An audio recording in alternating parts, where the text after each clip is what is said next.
Peter Moody joins me. He's got a very strong team this weekend at Caufield for the Lawrence Stakes meeting.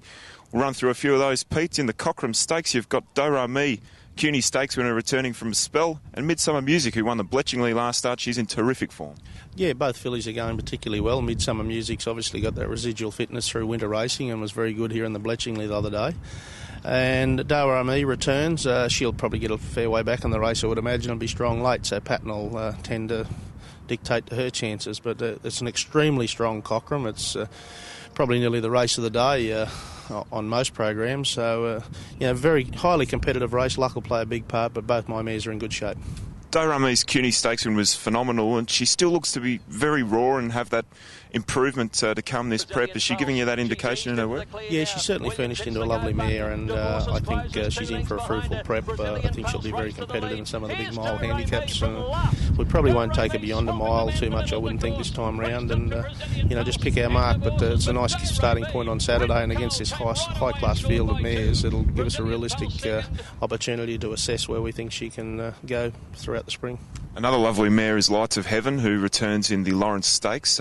Unbeaten, won the South Australian Oaks there before a spell. How's she returned? She's come back in good shape. She's strengthened and matured, both physically and mentally. And, it's a little bit wait and see with her. Like, I think she's certainly top shelf, but just which part of the shelf she sits on, whether it's going to be weight for age, handicap, mile or mile and a quarter or mile and a half or even 2 mile.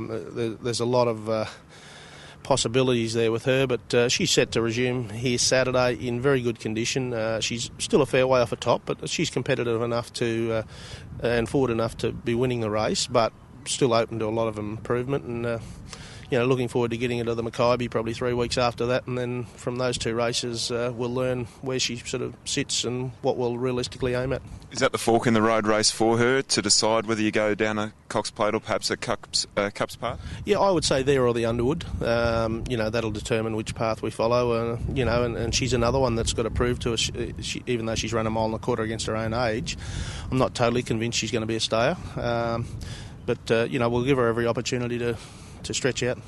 The mighty Sepoy returns in the Vane Stakes, and you're taking him on with Golden Archer, who was just a terrific 2-year-old, wasn't he, last season? He was a terrific horse for the stable. I think he was 5 from 7 as a 2-year-old. But Sepoy, as we know, is a champion 2-year-old elect, Slipper Blue Diamond winner, and looked outstanding. My bloke's taken nice improvement from his break.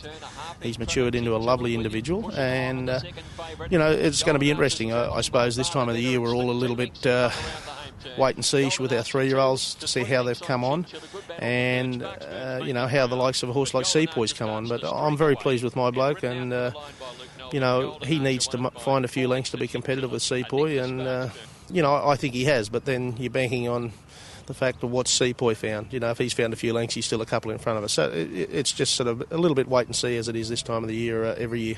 Would Golden Archer be a horse that could head towards the Guineas, or is he more of a sprint type? I think he's more of a sprint type. I have nominated him for the Guineas to leave that door ajar, but I think he's a horse that will probably stick to the 3-year-old sprints. He's shown that he's very good up the straight, so probably races like the Danehill, and if his form allows us to push on to maybe something like the Coolmore, and then you've even got the weight for age options along the way against the older horses. So once again, form will just dictate his path.